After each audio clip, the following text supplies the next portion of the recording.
What's up, everybody, and welcome to the Box Out Boys podcast. We are the NBA podcast of the people, your home for lukewarm takes and substandard analysis. I'm Titus Two Shots Dominguez, and joining me tonight, it's Chris, the Stats Man Gorman. Hit him with the stats, Chris. Welcome to February 1st, Titus. I am happy to be here. In the month of January, teams played between 14 to 16 games. Minnesota went 11-5 during that stretch, which was tied for third in the league.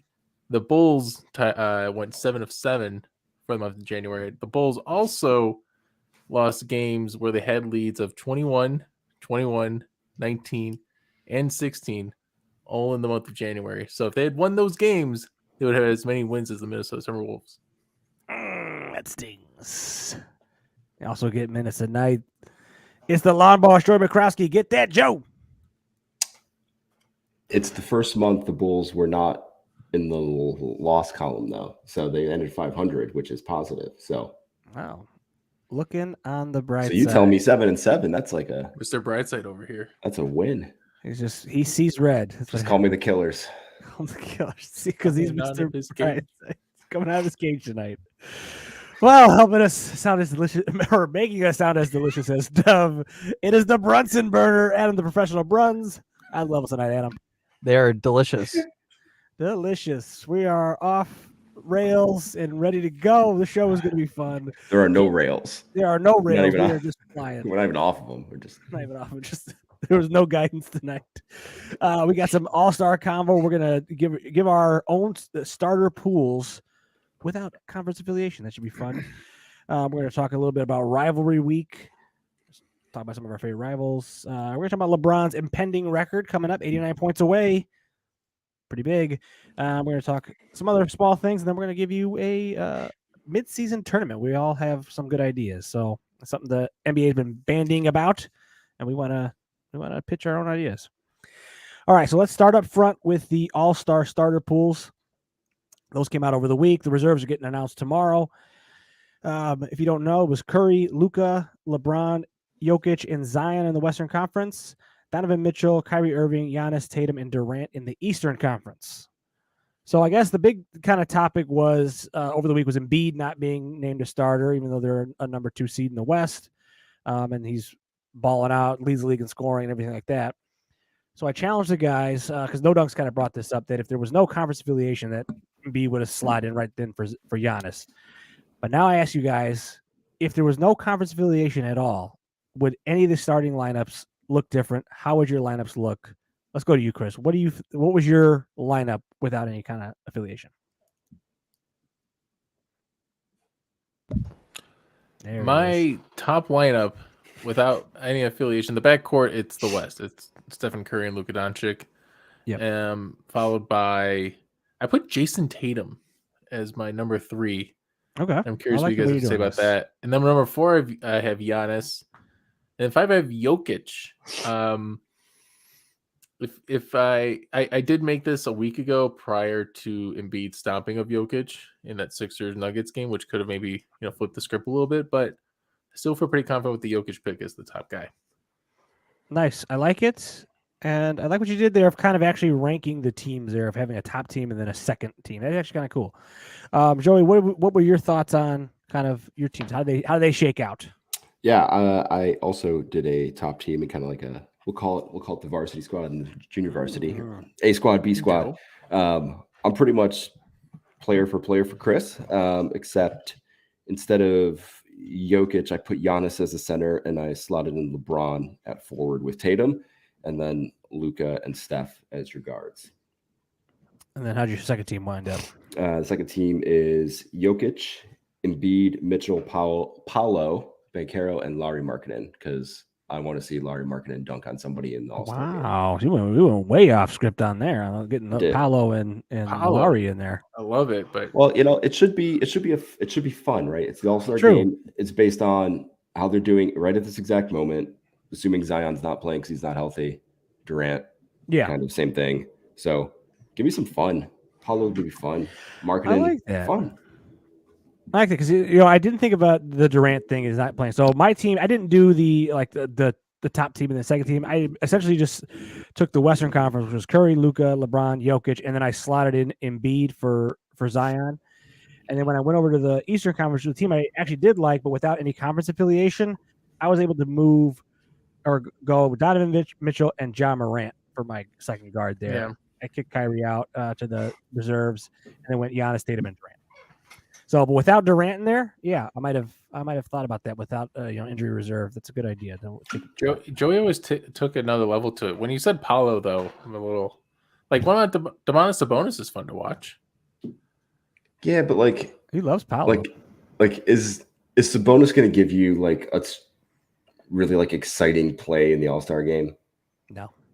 No, he's like a poor man's Jokic. Right. Like I almost had trouble putting Jokic in there because like Jokic is on your second team. Like past All-Star games, like Jokic is not fun. Like he's fun because he's like having a good time, but like he just does the same things that he does or something. Yeah, cool pass. Like I want to see these guys like do fun stuff.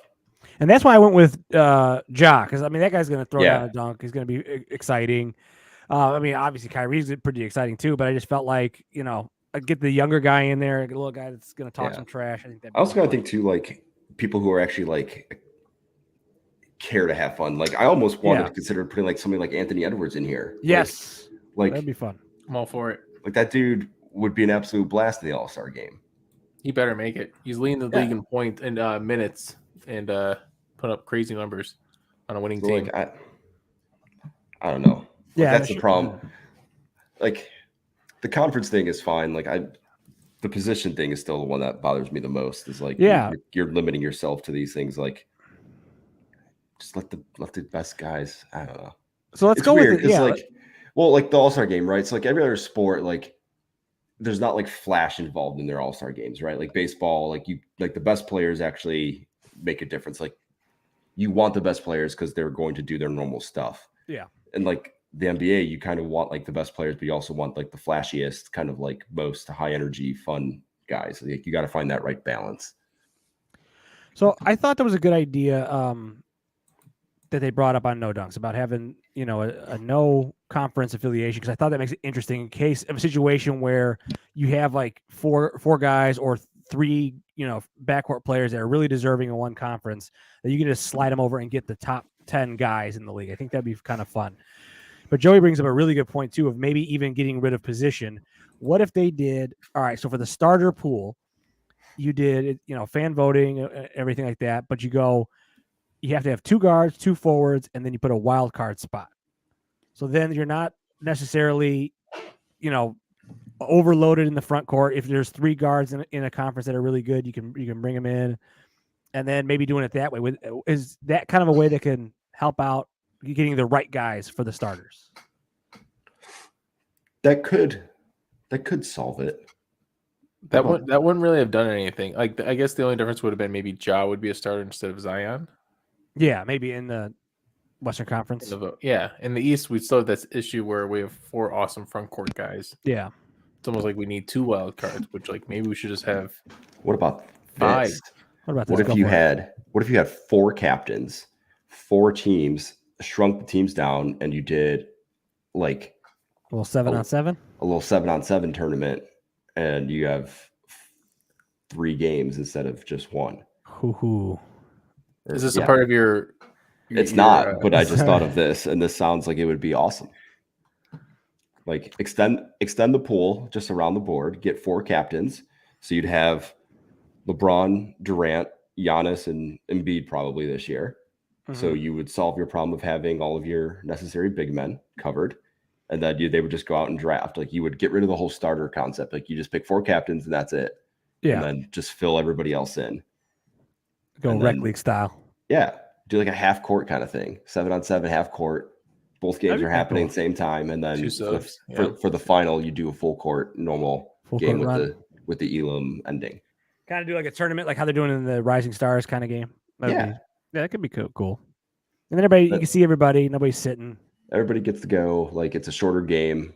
I actually like that because then there's no one upset when like Paolo or there's gonna be Washington fans that are gonna be upset if Kuzma doesn't make it. Yeah. Right. Everyone makes it then. Because the rosters are DeMar small. Makes it. Like there are more than 26 all-star caliber players in the league right now. Yeah, definitely. And it doesn't have to be massive to the point where it's like 75 guys, but like you could easily get to like 40 and it wouldn't be like uncontrollable. Yeah. But if you did 4 teams of 7, that's 28 guys. 28, yeah. So that's perfect. maybe add even a little bit more. I like it. Like Let's get weird with 31. it. NBA, we're fixing a lot of your stuff tonight. We're fixing your Let's All-Star get weird. game. We're fixing your mid-season tournament. Solve all the problems. All right. Well, let's. The one thing the NBA did. Well, you guys got anything else on All-Star? Or are you ready to go on? No, are you excited for the All-Star game this year? Yeah, I think I am. You're not? I don't know if I am yet.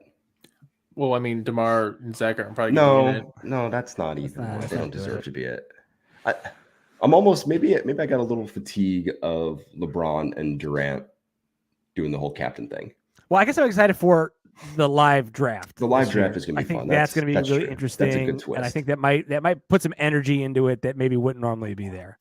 Because maybe Do you that think guys last are going to guy. shy away though from like doing that, or do you think they're just going to kind of just pick like what makes most sense? Yeah, I don't know. I'm curious. It could go kind of boring and chalk and not be interesting, or it could get a little spicy. So we'll see. We'll see which way they go with it. So Just waiting for that skills challenge. okay, the skills challenge. Hey, I'm giving the dunk contest a chance, another chance. Every year they suck me back in. I'll watch it. All right. Well, it was a rivalry week over the last week. What was it? Tuesday to Saturday was rivalry week. Yes. Rivalry week. That was a weird way to Rivalry. say it. All right. Sorry, All right, Zach. Elmer Fudd. Rivalry. Rivalry week. All right, there we go. Rivalry. With some fun games. You know, we had the LeBron foul no call in the Boston game Jesus late. Christ. Hey, we won't get into it. We can talk about it. That happened. There's some fun games in the morning. Like you said, the Embiid Jokic game happened over on that Saturday too, so that was kind of fun. But it got me thinking, guys. What were your favorite NBA rivalries? Joey, let's start with you here on this one, man. Do you remember maybe go back to when you were a kid, maybe going back to when you were kind of, aware of what was going on? What are some rivalries you remember? Yeah, so I wanted to think about ones when I was a kid, and I felt like that was just cheating because I don't know. I felt like I was cheating because I don't remember them all that well. I remember them more as an adult, But yeah, I also thought too, like, can you actually have like a vested interest in a rivalry if it doesn't involve like a team that you support? Like, should that actually matter to you? Like, part of the rivalry being exciting is that like you're actually emotionally invested in this. Like you have a hatred for the team that you're up against. So I came up with 2, and these will probably not surprise you guys in any way, shape, or form. But the D-Rose Bulls against the Big 3 Celtics. Oh yeah, that's a good one. Mostly for the playoff series, right? The Rondo Heinrich battles and Joakim Noah breakaway dunk and the overtime, like all that. And then obviously the D-Rose Bulls and LeBron's Heat. Some might say that really wasn't even a rivalry because the Bulls never really did much against it. But I mean, the Bulls had him in the regular season, right? All those seasons, they always had the top record against them in the regular season, right? Yep. And there was just so much kind of bad blood there, and just I don't know. So those 2, but I had to pick. I think the Celtics one more so, just because like that one was like physical, and like that one was violent, and like there was like trash talk and everything kind of had it going there, and that was kind of the first like coming of that Bull squad, right? That was the first kind of like moment of when they were there, and people kind of Derrick Rose set the record for like most points in his first playoff game as a rookie, or first playoff game, whatever it was at that point. I'm sure that record is long gone by now, but like that was the moment that they were there. They arrived and kind of set the stage. So true. And that plus, one, I think that was it's the first like Big 3 too, right? Like the Celtics, like that was the first like super villain team. Yeah. And the Bulls were like homegrown and took care of it. Yeah. Yeah. I can't try to remember. The Bulls didn't win that series though, right? They didn't. But it felt like they could have won that series. But they felt like they could have easily won that series. Yeah. That was a good one. Chris, you got any ones, or you said you were? I was thinking about the Bulls Heat one, but like Joey said, I didn't think it was much of a rivalry because the Heat true winning. LeBron kept hitting clutch I hated shots. I hated that team. My rivalry wasn't much of a rivalry. It was just I just remember Jason Terry in the finals, in 2011 finals against the Heat, and like LeBron and Wade were knocking him down, and then Terry said, "You can't guard, or you're not going to be able to stop me for all the games." And then he just went off games 3 through 6. So I don't know how much of a rivalry it was because then the Mavericks didn't try to really But yeah. hold the title the All next right. year. What But, about the? Stuff What like about? that. I mean, even the Heat mocking Dirk for being sick, right? That he was faking it, and That's why that whole like that whole series was a series, that's a good rivalry. yeah. point. That whole series But it was wasn't kind like of a So- season. No, that's a perfect example. So my rivalries, I ended up with a couple examples. Like Joey, I went with a rivalry that wasn't a team that I'm affiliated with, but I was really invested in. And then I went with a one series rivalry that I remember from when I was a kid. So the one that I wasn't invested in was the Spurs Heat rivalry. Back when they had the Heatles and all that stuff. They played in the finals 2 times. Heat won the first time with the miraculous Ray Allen shot. And the Tim Duncan miss in the layup was one of the craziest series I've ever watched. And then the Spurs came back the next year, played the Heat again, 1-5. It was amazing. That was the first time me and Chris ever started trying to do a podcast. Was during those series. Yeah. I remember them fondly. Recorded 2 of them. Yep, we recorded two like hour-long episodes of stuff. It was pre-Joey. So we were the Box Out Boys then. But it was, oh man, I remember obviously I remember a lot of rivalries from when I was a kid, like Bulls Utah and all that stuff. But that's the one I vividly remember because everybody hated the Heat at the time. They kind of had those 2 earlier series, the Mavericks and then the Thunder one, that weren't, the Mavericks one was kind of contested, but they didn't come back and defend. Thunder, same thing. They were kind of the young team that wasn't ready to go back. And then you had the Spurs that were supposed to get them that first time and then came back for revenge. It was awesome. I remember those games a lot. And the other one that I remember from my childhood was Bulls Pacers. So that was the one I was invested in. I'm a young man at the time, super invested in the Bulls.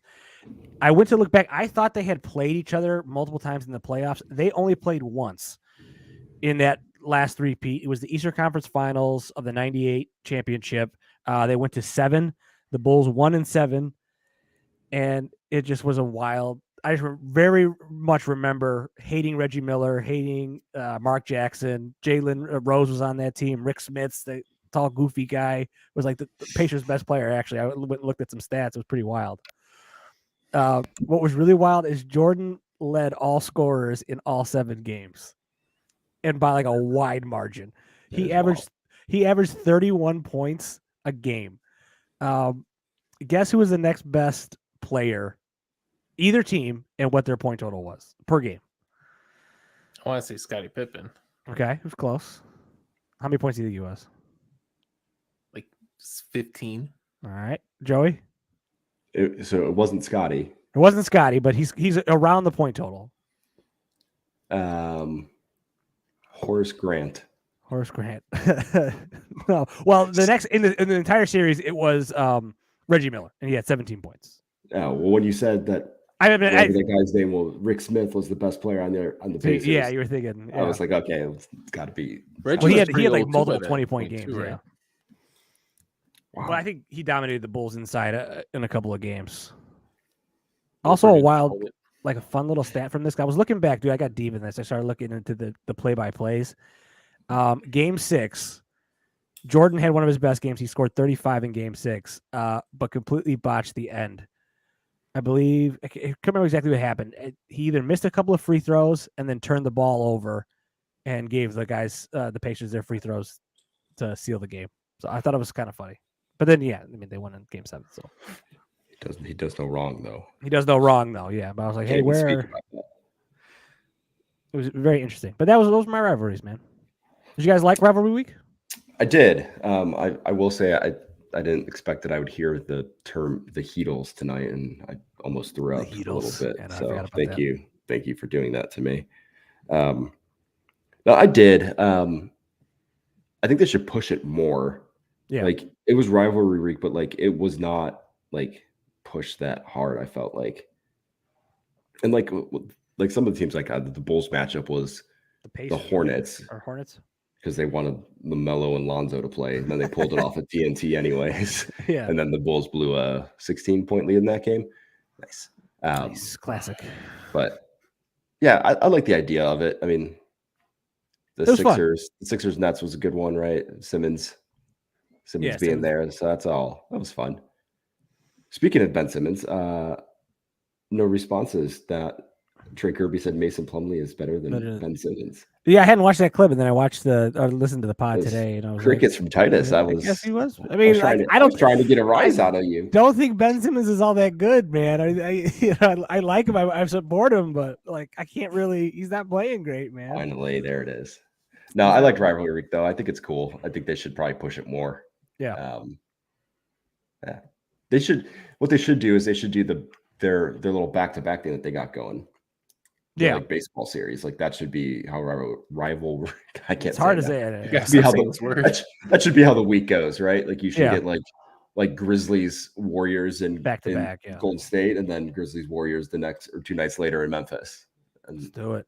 like that would be much more like I don't know. Give me some of that. Let the fire burn. Let it burn for a couple nights. I like that. Well, speaking of Heatles, we'll say it Should we? again. There's the comment. Should we? Yeah, we can do it now. Yeah. You want to do it? I don't know when we want to do it. Yeah, Yeah, let's I'm trying to put it pull up it here. All right. Question for baskets. Who would you say is the middle child on the Bulls team right now, and why? This is Zach, right? No, the middle child is Vooch. I was thinking that, but Zach is the oldest. He can do no wrong, like in the Bulls' eyes, right? Like he's like okay. DeMar is the youngest, where like he's like everybody's favorite, and like he just kind of like coasts about and like does his thing, and everybody loves him no matter what happens. Zach just like is the cocky, like I'm the best, but like everybody beneath him, like the middle and youngest, are kind of like, are you? Like they kind of question it, but they don't really say it out loud. The middle child is Vooch. I kind of thought the middle child was Patrick Williams. He's kind of like the polite, forgotten guy. That's a That's good one. Kind of like does a little bit here and there. Yeah, you could either one of them. I You think know. work. Both polite. Yeah, Vooch just kind of makes Vooch. I kind of Polite, looked at as polite like guy. the forgotten oldest child, the stepchild. He's a That's redheaded just, like, stepchild. Doing his thing. Yeah, I guess this probably depends a lot on your family dynamic and what the middle child is like in your family. So that's a good one, though. Good question, Baskets. It's a dysfunctional family in any way you look at it. Certainly is. Yeah, I'm not very happy right now. All right, well, let's talk about LeBron's impending record. We talked about it. He's 89 points away from Kareem. Should be what, 2-3 games here? Should get this done at the pace he's going. What's he at now? 80? What'd you say? 89. 89. I think three games, unless he goes off for like 50 in one game. I think he's gonna do it in 2. He's gonna drop like a 50 and then a nice And then easy like like 30. a 38, then a comfortable 38, 38. Yeah. 50 and 35 does not equal 88. It's all right. I was thinking 51, and then he's gonna go 38 in the next. What's week. their schedule? What's their? Ooh, I forgot. I knew it. I think it's the Pacers are coming up. So they've got Pacers tomorrow. Like that's good for Yeah. 30. Pelicans on Saturday.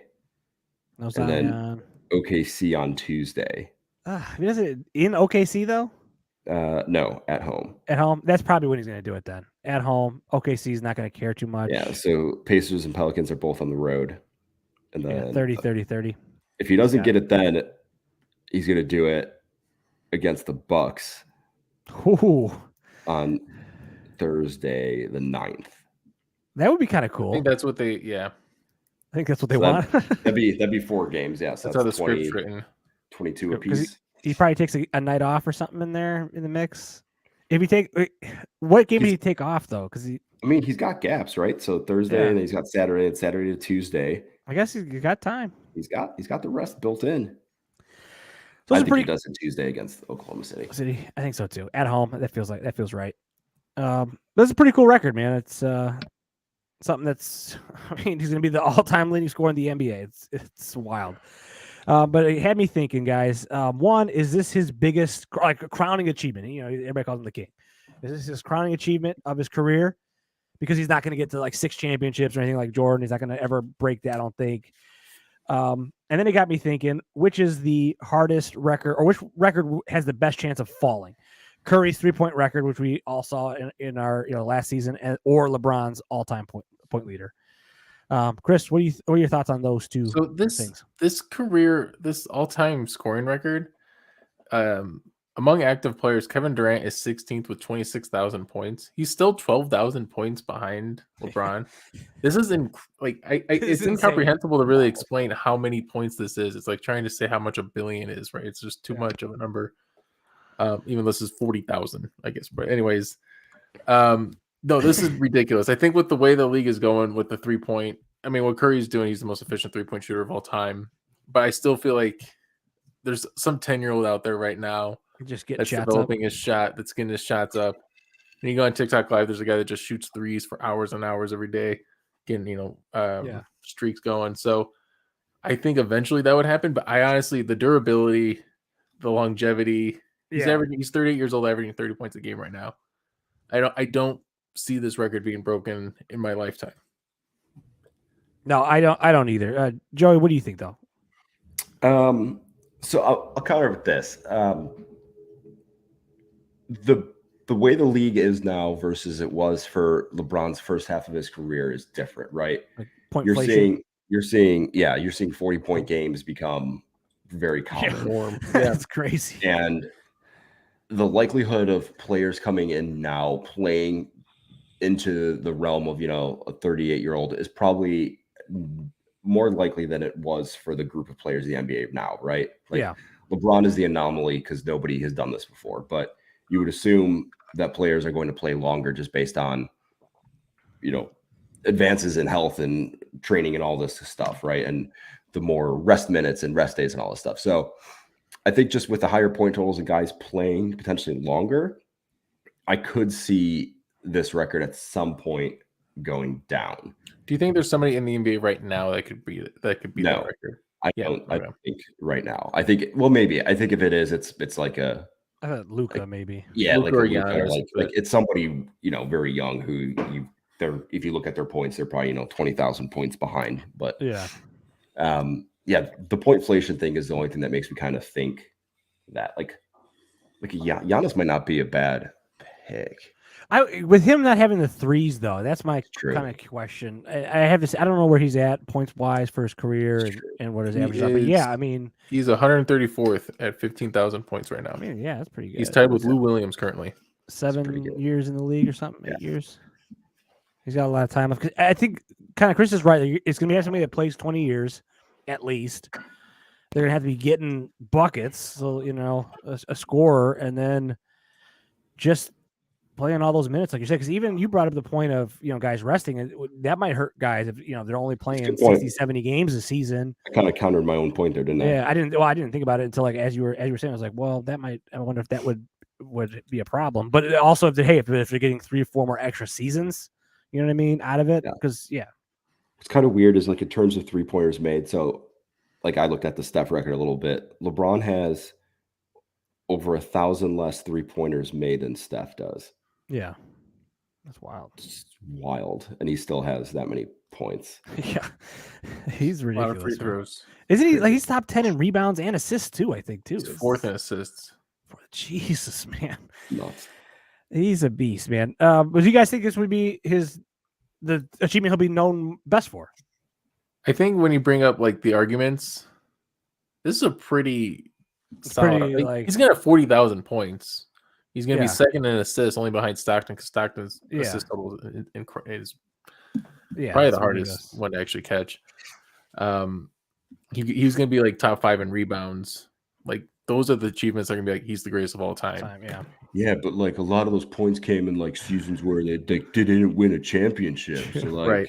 And that's why we're just going to have it like LeBron's the best make the playoffs player for 2 ever, seasons in a row, and then Jordan's the best winner. That's what I'll say. I still think this is probably going to be his crowning achievement. It should be, but I still, me personally, I think that Cavs championship will always kind of have a little sparkle for me. Just like the way he took down the Warriors 73-9 team, coming back from 3-1, never been done before. It was just, I don't know, man. That one might be the one. He created a super team because of that. Anyway, anyways, but I think those are the two. It's going to be like the all-time counting stats he's going to have, like Chris was saying, rebounds and assists. He's going to be way up there. So I think it's pretty cool, though. We're watching history. Are you guys going to make a point to watch the game once we kind of know when it's going to be? I think so. I think so, too. I made a point to watch Steph's game, so I'll make sure. Looking back at the Steph one, I felt like that was a little silly. Anyways, we'll see how they celebrate the LeBron one. I don't just because they called a timeout, they got like a violation, whatever. It was just like the game just started, guys. Like, come on. Hey, you know what? He needed his moment. LeBron will get his too. Moment. All right, another fun thing. Oh, go ahead. A little bit just on Steph's record. This fine. was crazy to me. So he's made 3,293 pointers, which worked out to like 3.8 per game. The next closest active player to him is Harden, who's at 2686, which is 2.7 per game. So, whoa, assuming that's insane. like- You're averaging 4 3-pointer Right. makes a game. So that's So- 12 points just in 3 points. Sorry, yeah, keep going. Yeah, so like this is let me do the 3-point, and then I'll say my last point. So like assuming Steph and Harden both play, call it 4 more years, right? That puts Steph at like 38, Harden at 37, give or take, right? If they keep up at their same pace, Steph would end with 4,468, Harden would end 3,523. If Harden doubled his output and played 4 more years, I put him at like 70 games a year, assuming they sit out some. yeah. He would still be over 250 3-pointers short Wow. of Steph. And he'd have to make over 5 3-pointers a game. That is nuts. So like that was wild to me. You might be this right. one's getting broken. Steph one might be untouchable. Just the way he's shooting. This is ridiculous. Yeah. So like the thing for me was like, if LeBron has the scoring title with only making 2,233 pointers, right? So that's 1,000 less than Steph. If everybody's shooting the 3-pointer, maybe somebody can get to that point. Like they're not going to hit 1,000 more, than LeBron, but maybe they hit 500 more, and that's a pretty big boost over LeBron's number. So Interesting, man. Yeah. I just think, hey, this just goes to show we're watching 2 of the greatest players to ever play the game right now. It's just one of the greatest eras ever, man. That's wild. It's wild. All right, a fun little thing I noticed watching games over this weekend. There's a shot distance graphic. Do you guys like it? Was it interesting? And if so, was there any other information you want to see displayed on the thing? Joey, what do you think, man? I do like it. I do like the shot distance graphic. Because I've always wondered when like the announcers call out like, 17-footer. It's like, do you really know that's 17 foot? Or like, are you just kind of like, picking a reference That's an point? estimate. Yeah. Right. So like, I don't hate it. I don't hate that it like flashed up on there. What I would go ahead, Chris. No, go ahead. I don't understand the backlash. Yeah, People are hating on it because it's too distracting. Is this People like are the weird, man. NHL thing when they put the red streak behind the puck and then I thought it was cool. 2000s? Oh yeah, the red streak. The Well, red there's like a streak. delay on that thing, but Yeah. it's like it's a little, it says like 25 FT, Yeah. and it lets me know if he did it Yeah. 25 or 28. If he did it 30, 33. If we're watching think it's- Lillard, it's 30 all the time. I think it's fine. It's fun. I don't care. We're not seeing like percentage. I remember like baseball did like they would show like the percentage of everything for every single play, and that got a little distracting. What we're doing here is just this is good. Just This is it. information.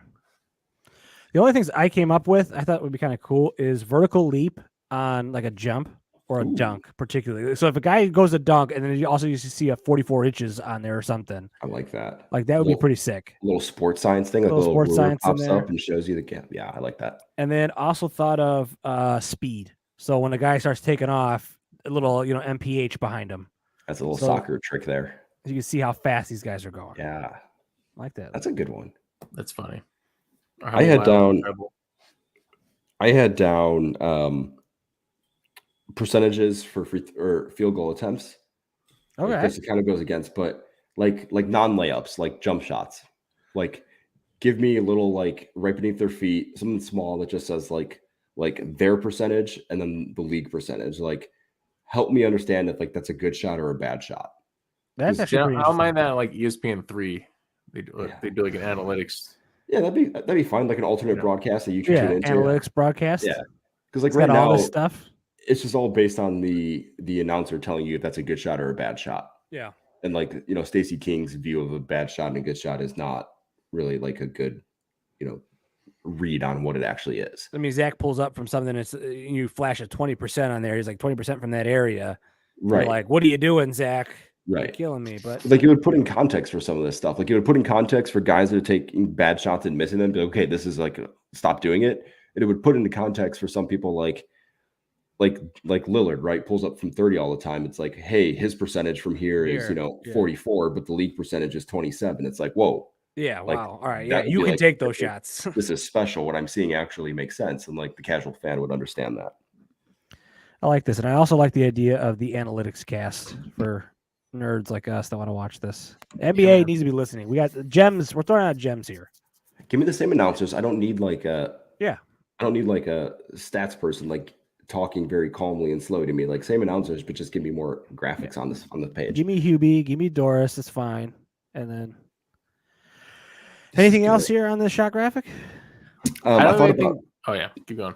Sorry, I thought about a stat that I don't want to see on screen, but I think should be added. And Chris, you read about this in the book we both read. I need to give you the book. Right. But guys getting assists for foul attempts. So like if you make a pass to somebody and they go up for like what should be a for sure layup and they get like hacked and they don't make it, but then they make their free throws, like should the get an person assist. should get the assist for that. That's a good stat. So it's kind of like how should QBs get passing yards attributed for pass interference for calls? yak. Oh, Yeah, they should. If there's like a decent likelihood, I guess in football though it's different because you don't know if that guy would have caught that either way. Well, I think they throw the flag because it was a catchable ball. A catchable right? ball, but it's not a guarantee he catches it. Like I'm saying, the Yeah. guy has to go to the free throw line and make the free throws. If he misses the free throws, then no like, assists. no assist. Like the points didn't happen. That'd be so funny. Like, That would be- if he misses, they're like, "What the hell, man? I was getting another I mean, it's the same assist." thing, right? If he misses the easy layup, you don't get the assist. But if like he gets this. fouled and he goes to the free throw line and he makes the free throws, like that's the same outcome. You got the same outcome whether he made the shot or the free throws. So the guy should get the assist. And I like this because it sets up a potential of adding an additional assist so that somebody can actually catch Stockton. And then when they do, Ooh, juicy. The We can guy- argue about is it real or not. argue if it's real or not, but then it could potentially get their overtaking assist on a foul, and the guy could be at the line knowing that if he misses these, he's no longer part of history and is not the guy that got the assist. If he makes them, his boy gets to be overstocked. I like this. Do you think guys would care about free throws more? Maybe they should be caring about free throws anyway. They're free Well, points. like not only are you letting down like the score, but like you're letting down like your teammate's chance of like a triple double or like. But an you're letting down your assist or- teammates when you miss a free throw, anyways. Yeah, Yeah. but like it's double now. Like it's their So- personal stats. Is Ben Simmons going to start working on his free throws now? Yeah, well, maybe. How do you guys feel about when guys miss free throws and still do the high fives? That's all right. I It's like a, hey, I think it's the dumbest thing ever. I think the high five should just go away completely on a free throw. yeah. just Like, do you really need like high fives after every shot making basketball need to go away? Well, so that was in the book we both read, mid-range theory. It's like the Right. concept of the game is to make the basket. Like when you make a jumper, you don't need to high five somebody. They talked about how like there's a correlation to teams that high five have a higher correlation to winning. Yeah. yeah. But it's then when every positive team high reinforcement. fives, it kind of just dilutes the data. Like can't do anything with that. You can have positive reinforcement, like be happy, but like you don't need to, Camaraderie. like No, that becomes it becomes stupid when guys like running back on defense and trying to high five, and then they're like out of the play is like the most frustrating thing in the world. It's like, I guess is that high five that important? I guess if it gets in the way of the game, don't do it. They're always about the high fives. Got to be about. All right. Anything else, or we move on to our midseason tournament ideas? I need to sneak in my you got to do something here. my thing. You didn't want me to do this. No, because I need some apropos of nothing. But go for it. I need to talk about this because the No Dunks, who we all respect as they've been doing the podcast for like the last 10 years or 15 years, who knows how long they've been doing the pod. They had some Sumsteader analysis that I was really disappointed in reading or in hearing when they were talking about the Kings Timberwolves game that went into overtime. Trey Kirby at the 14-minute mark on the podcast on yesterday's podcast, mentioned how Jaden McDaniels traveled going for the game tying 3-pointer that went into overtime. It was an amazing And we're shot. trying to do this. Really happy for Jaden McDaniels. Guys really growing right before our eyes. Bucket List fans, site I've talked about before, has all the highlights of every make that happens at every single game. Shout out. And I just want to show you guys this play because I'm sure you guys didn't see you were watching this game like I was on Nobody watched this game. on Monday night. Go for it. Play it back. Here we go. I think Chris's segment ideas are banned right now. I think we need to ban the Ban the play. we the got play we illustrator. got ban the playback. So here, his You're left freezing foot. up hard, Chris, and nobody's seeing anything. How am I now? You're all Do you right see anything now. right now? No, I can't see anything. This is keep going. Keep going. Get it out, That's man. where you need it. All Where right, you here's now. he's got the ball. Here's the play. Here's his Okay, left he's got the pivot ball. foot, right? All right. He dribbles, resets his feet, takes a three. The devil. His foot was down. Done. What are we doing? I have not seen the play, so I Foot can't down. comment We're on it. good. Trey Kirby is dead wrong about this being a travel call. The referees, according to the L2M report, reviewed this and mentioned that McDaniels established his left foot as his pivot foot and legally fits his right foot underneath. Call was correct. Kings had no reason to be upset that there was no travel call in this play. That's what I got to say. Well, we got that off I your feel like chest. Chris needs to. I feel like Chris needs to moonlight as like the guy that they call when like a foul happens, like a flagrant, and they're like, let's go to so and so in New York and ask him this is a flagrant 1 or a flagrant 2. Yeah. I feel like Chris's breakdowns would be just fantastic. Well, guys, you can see here that there's definite contact to the head. It was not intentional, but we'll see what they say. It was contact, so it could be a flag. I would. Chris, what would you have called on the LeBron foul? No foul. Ooh. What would you have called? Good question.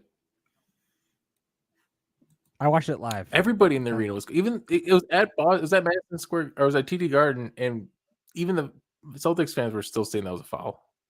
And the Celtics fans are the most biased fans in the league. When they're admitting it against the Lakers and LeBron. Did he need to fall on the ground? I think he was pissed. Just LeBron. He's just so dramatic, dude. That's just him. I think being pissed was fine. Like the hands up in the air and like the stomping, but like the fall on the ground. I mean, I'm not gonna. I hate when people like react to how somebody else reacted to a situation. Like he reacted the way he did. What more important thing is that the call was wrong and the referees are to blame. I don't care how he reacted. Yeah, he overreacted. But I'm not gonna give him shit for that. I would support the reaction if that play lost in the game. They still had overtime. Also, my other point, if your teammate is Patrick Beverley and his reaction to it is bringing a camera from a guy in the sideline reporter and like showing it to the ref, if that whole interaction is less dramatic than you. No, see, I was more annoyed with that one. That was amazing. Oh, I thought that was amazing. I was like, that's not even dramatic. Like, that's like, hey, dude, you fucked up and you need to see it. Like, like you fucked up. But isn't that what got him the technical? It is. And it shouldn't have been a technical because they were wrong and he had proof, and that's fantastic. Right. So, like, to me, I was like, see, that's a guy. Well, I don't like Pat Bev. You guys know this. I don't either. But this is a moron that has nothing to do with anything. Like LeBron is like, again, I get it. LeBron was dramatic, but like it's LeBron James and he got fouled and he missed a shot that should have won the game. All right. Pat Bev has nothing to do with anything. He's just being a troll and is like, look at this picture over here. And he's doing something over the top that then gets a point, for the other team, like hurting the team on top of it. Like, dude, what are you doing, man? Sit down. Yeah. It was a bad call. You don't need to throw gas on it, man. I mean, Pat Bev also tapped Jaylen Brown on the head, which was stupid because Jaylen Brown was going for a 2 when they were down by 3 with 5 seconds left.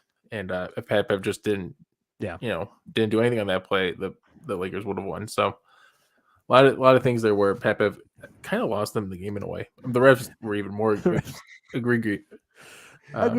Worse. Egregious. Thank you. All right. Well, let's get into we're getting. I think this is going to be a little long segment too. So let's go ahead and get into our mid-season tournament. So this has been rumored for forever. They want to do a mid-season tournament. January seemed like a good time because it kind of sucks for basketball. Nobody really wants to watch. Nobody wants to play.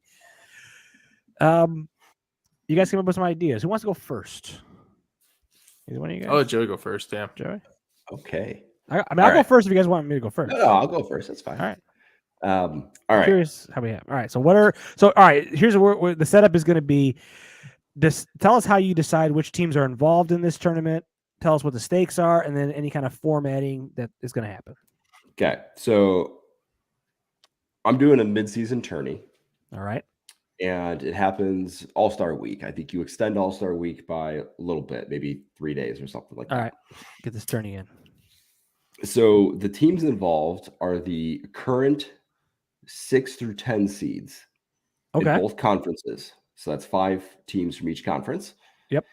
And the teams are broken down to only consist of their non-all-star players. So the all-stars are actually taken out of these teams. Okay. Those 10 teams then enter into a single elimination bracket tournament where the seed from the Eastern Conference faces the same numbered seed from the Western Conference. So Okay. 6 faces 6, 7, 7, so on and so forth. They do single elimination all the way through, all the way down to an eventual winner. The eventual winner, players get some monetary compensation, something to keep them kind of interested. But the team benefit is there's a guaranteed entry into the draft lottery. Okay, we're on the same page then. It's not like, hey, you get the same as the number 1 pick or number 2 pick, but you get, some sort of addition, right? So my thought is like the teams that are 1 through 5, you're likely considering like, chance at winning a championship. So their prize is the playoffs and potential NBA finals.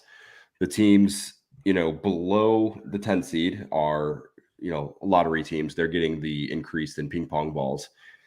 The teams in the middle really have no incentive, right? Like if you're a 7 seed, like I'm not good enough to actually get a chance to win the finals, but I'm not bad enough to get into the lottery. So this gives them a chance to like, hey, you can keep playing the regular season the way it is. You keep doing like your normal self. Like you don't incentivize tanking, but you also don't really de-incentivize it.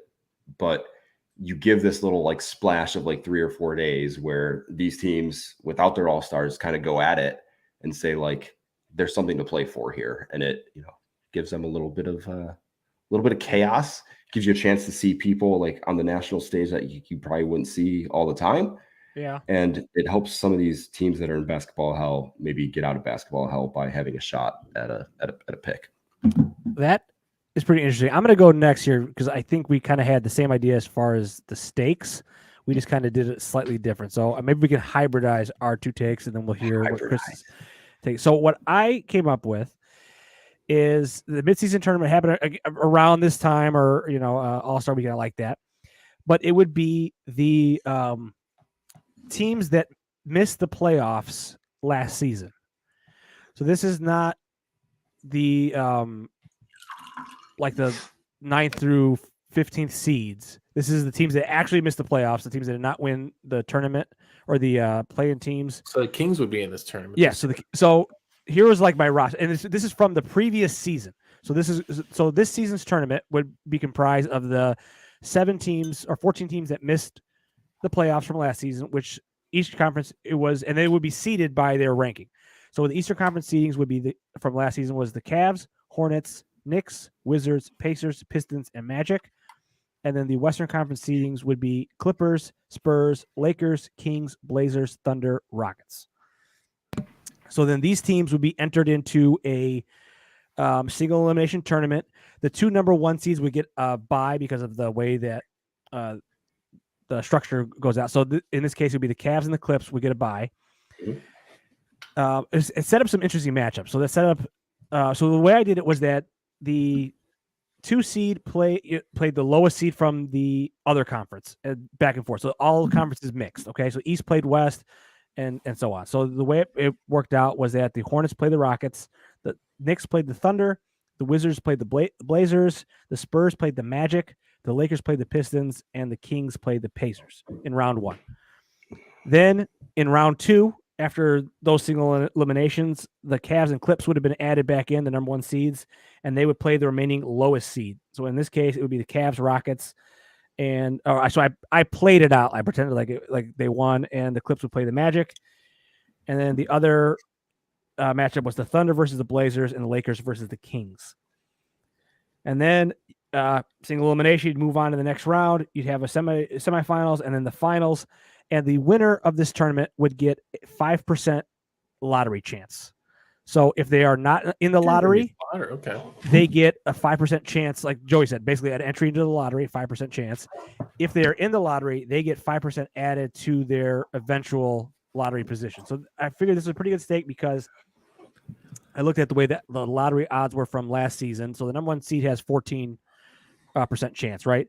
Mhm. So if you were to win this tournament, you would automatically be have the ninth best chance of anybody. No matter where you land at the end of the season. Yeah, no matter where you land at the end of the season, you're guaranteed at least the ninth best chance of getting the number one pick or a top 4 pick or whatever it is. And then so if we were to use the teams that we use, so I figured, look, hey, would the Cavs go hard? No. Would the Lakers go hard? Probably not. They're probably thinking playoffs. They're probably not. LeBron's not playing in this. He's not worried about this draft picks. So the teams that might be interested would be like a young team that was bad last year, but is maybe a little bit better this year. So I'm looking at OKC, the Kings, the Magic, because even if you're the Kings and you're kind of moving towards the older guys, hey, you get a top 4 pick. Now that's a trade asset, and maybe you can go get yourself a guy. You know what I mean? Mhm. So I use the standings based on where they are now, and if those teams won, if OKC won, they would move from the 11th position to the 8th position. So they would increase. If the Kings won, they're right now out of the lottery, but they would move to the 9th position. So obviously a big chance for them. And if the Magic were to win, they would go from the 5th best chance to the clear number 1 best chance. I thought that was enough incentive to get teams going. And then obviously there would be financial compensation for the players. Keep them interested. Thoughts? Okay. Okay. I like it. My only concern, I think the Kings are a good example of it. So like last season, right, when they made the trade for Sabonis, they were so far gone that it didn't make a difference. But once that they got a full season under their belt, like they're going to be a good team, right? So let's be fun here and say that they have a chance of winning the title, right? So like they go out and win the title this year, but they also win this tournament because at the end of last season, right, their front half of the 22 season was so shit that they couldn't make it up. But now they've got De'Aaron Fox and Sabonis and whatever, but they also have a 9% chance at the first pick in the draft. They win Wembanyama. Right. And they get Wembanyama. Like, is that where you want, like, the Kings are probably a bad example because, like, but, like, I don't know. Like, I think guess, you had like, a better way of making it incentivizing for those mid-tier teams. My thought was like, all right, so if you're a bad 1 year, and let's say you miss, you don't get the guy, but you improve, like a Kings example, or like the Clippers, where it was a weird thing where Kawhi's out, so now they were in the lottery, and now they're a really good team. It just means that you have that chance the next year to then be a good team, win this tournament, and still get an improved draft compensation. But my biggest fear in the whole scenario is like, during an off season, you could improve your team, and potentially still be entered into this tournament, right? Yeah, like you could have a ton of cap space and make a bunch of trades in the off season and get significantly better, but because you were crap the last season, you get in this tournament. I think the issue I have with the reward is being in Minnesota. They do not have their draft picks for the foreseeable future. So what's the incentive for a team like Minnesota to be in this tournament? None. Ooh, no, I think it's a one. I think it's a guarantee. I think it's like if you win this tournament, like no one's taking that pick. Like no. Like, You're just. I was thinking you would lose your pick if you don't have your picks because of trade. Those don't come back to you. You don't get an extra pick. All right, then that was my one thing. That deal doesn't work. Like, because then what team would play in that? Like, what's there's no point if they didn't have their pick. Yeah, maybe it's like a half. Maybe it's like it gets cut in half. Like your percentage goes down. Oh. Yeah. Like if you have a 9%, you get a 4.5% now. Okay. Let's Sorry. This game. We got a little numbers there. All right. Chris, what was your idea? Right. I got the idea. Good point, though, Chris. It's a good point. My idea is what is the format of this? We are doing a 3v3 single elimination tournament. I thought about round robin. We can figure out those semantics if we want, whatever. Every team is involved.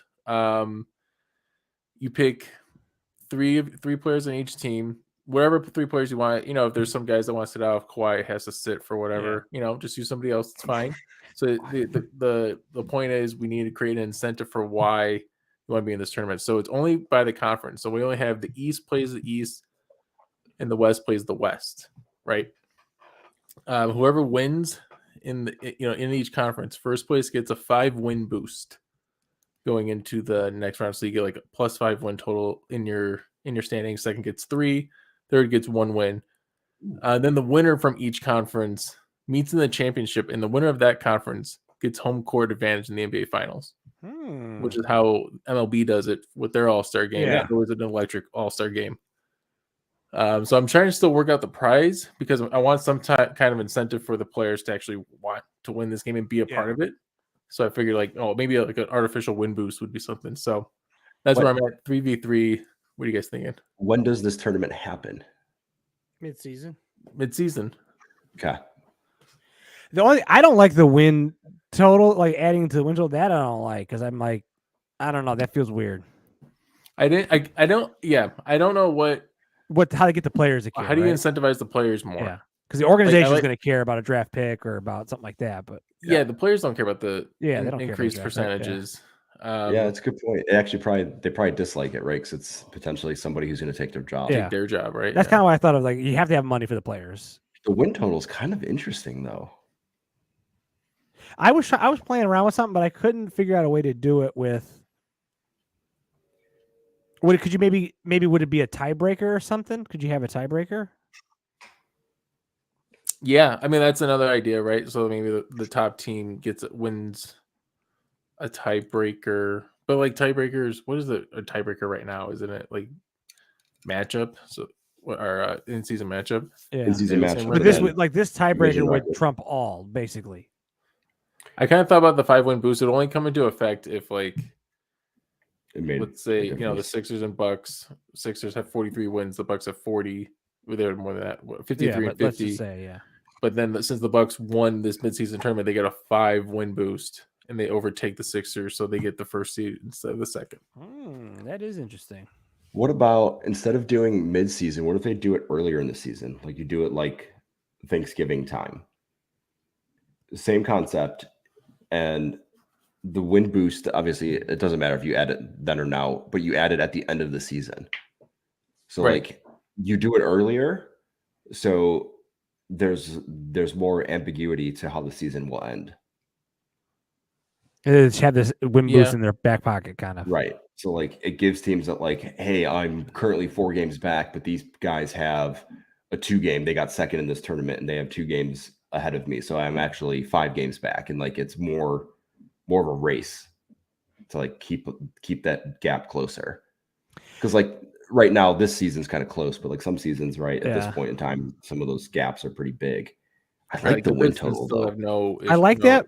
My only thought is that I think a team would just use it to rest guys. They'd be like, okay, we're 2 games back, but we're actually 3 games up because we have the 5-game win boost. So we're not like it's we can relax a little bit. Well, but that means they at least they won the tournament, right? They won the tournament, So they know that. I really like the conference home court thing in the finals, though. That's my. I like that, but as you were kind of talking about it, I thought, what if the team that wins it automatically, regardless of seeding, gets first round or gets home court in the first round? Regardless of seeding. So like if they're like the 6th seed, they get the home court. Yeah.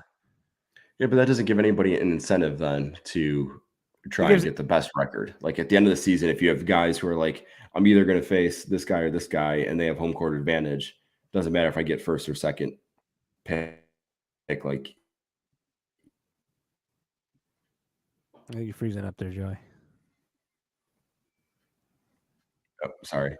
I don't know. Like at the end of the season, like some of the best points are like when you've got these teams that are like super close together, right? And having them kind of push for it. Oh, I guess I can see that. Like if you're a 5th seed, you're like, I don't really care if we stay 5th seed because we're getting home court advantage anyway. Right. And then if it was like the Bucks that won it or something like that, they're like, well, what was the point of winning that? We're the number 1 seed. Right. We're home court anyway. Okay. Right. So like if we got first or second, it didn't matter if we weren't getting home court regardless. So like, why care? What if you got to pick your opponent in the first round? Nobody would. No team would ever pick their opponent though. No team would ever pick their opponent. Oh, I would. You don't think Memphis would pick their opponent? I was gonna say man? the only team The that team wins is is Memphis. That's the only Memphis would be thing. like, yeah, With the Golden number one- State first The number round. one pick in the midseason tourney, we picked Golden State. Oh, all right, we'll figure something out. But that was So what do we come up with though? I mean, realistically, what we decided is that it can't just be money. There has to be Has to some be sort something. of like actual like season or implications. some yeah. implication because A draft pick, a stand. players a aren't going to do home it just court. for some extra money. I really like the home court in the finals thing. That's pretty cool. I do like the home court in the finals thing. The home court in the finals is probably my favorite aspect of this conversation. Well done, Chris. Yeah. That's the only thing that like makes sense. That's why like win boosts. That's never been done before, and it kind of feels weird. Yeah. But like, how else do you incentivize a player unless it's money? But like, these guys make so much money, it doesn't matter. And you can't know just make up a trophy. Like, I would like this if they reduced the games. So let's say they took it from 82 to 72, and then they replaced it with this midseason tournament. Yeah, absolutely. And then that's where the win boost came from. So it's like it's theoretically like, hey, you're getting like an extra few games, but yeah, that I like. Now I didn't like it if it was like, all right, everybody's playing 82, and then all of a sudden it's like, hey, these guys got an extra 5 games. But I'd like the win boost if the games are taken away. So it's like, hey, we don't even have to play these. Let's just win this tournament, and then we're 5 games clear of everybody. I like the 3v3 idea. Yeah, and the 3v3 is cool. Yeah. Because then you can see who the teams are sending. They're like, all right, hey, the Bucks are sending Drew, Middleton, and Giannis. They really want to win this thing. That'd be fun. That'd be kind of cool. That would be kind of cool. It would be kind of cool. That'd be kind of cool. I think that would be kind of cool, guys. I think we could put all of these together and make something pretty awesome. Yeah, a draft compensation. Ooh, draft compensation, home court advantage. Maybe it's like a tiered approach. Yeah. Home court advantage to the winner. Draft pick. Home court advantage to the conference that wins. Yeah, draft pick percentage to like second place guy. Yeah. Third place gets like the win boost. They get like a 3-game win, or like a 2-game win boost. I like it. Yeah, you get, like you said, whatever. First gets X amount of game boost. Second place gets X amount of game boost. You can figure it out. I'm sure we'll all be thinking about this all week. So maybe next week we'll come back with our refined Box Out Boys. Next week we're going to talk about the trade deadline. Trade deadline. Oh yeah, trade deadline. Oh, all right. I think we should move the pod to Thursday. Oh, we can do that. We can do that. Maybe. We'll talk offline. Well, that is it for us tonight. Join us next week to talk more NBA basketball. Follow us on Twitter, Instagram, YouTube, and Twitch at the Box Out Boys. Slide in those DMs. Join us live Wednesdays around 8:30. Send us an email to theboxoutboys@gmail.com. And as always, like, subscribe, and review wherever you listen to this at now. We very much appreciate that. So for Chris, Joey, and Adam, I'm Tyson. Until next time, a box out.